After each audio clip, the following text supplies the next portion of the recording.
নাম বলতে হয়। এছাড়া আমাদের উপজেলা বিএনপির নেতৃবৃন্দ এসছেন, এখানে সভাপতি এসছেন, পৌর বিএনপি সভাপতি, পৌর বিএনপি সাধারণ সম্পাদক, সাংগঠনিক সম্পাদক, ছাত্রদল, যুবদল, বিভিন্ন নেতৃবৃন্দ এসছেন।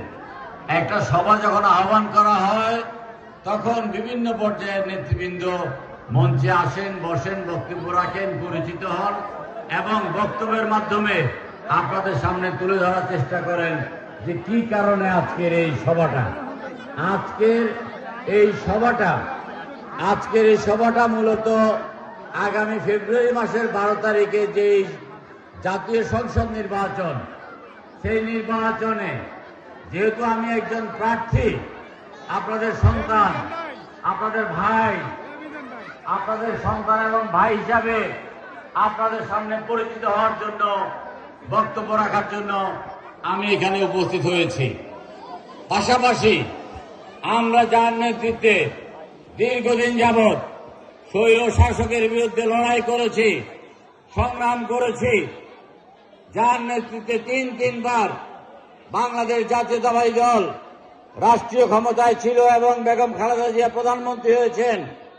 গত মাসের 30 তারিখে তিনি রোগাক্রান্ত হয়ে তিনি মারা গেছেন।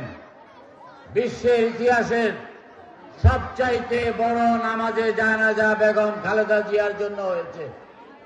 সারা বাংলাদেশের মানুষ কান্না করেছে, ঘরে ঘরে মা বোনরা বেগম খালেদা জিয়ার জন্য কান্না করেছেন, দোয়া করেছেন।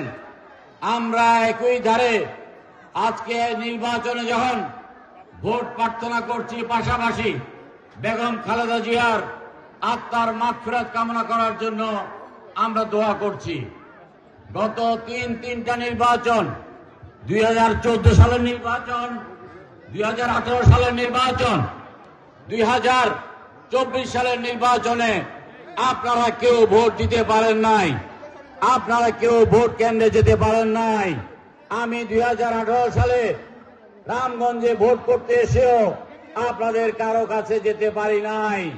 সেই ভোট দিনের ভোট রাতে হয়ে গেছে। আজকে দীর্ঘ 6-7 বছর পর আন্দোলন এবং সংগ্রামে করে আমরা একটা ভোটের অধিকার আদায় করেছি। আগামী দিনে এই ভোট ফেব্রুয়ারি মাসের 12 তারিখ হবে। আমি যেহেতু আপনাদের এলাকার সন্তান, যেহেতু দীর্ঘদিন যাবৎ আমি রাজনীতি করছি, যেহেতু আমি আপনাদের কাছে আমার হক প্রার্থনা করার জন্য আমি আপনাদের কাছে এসেছি।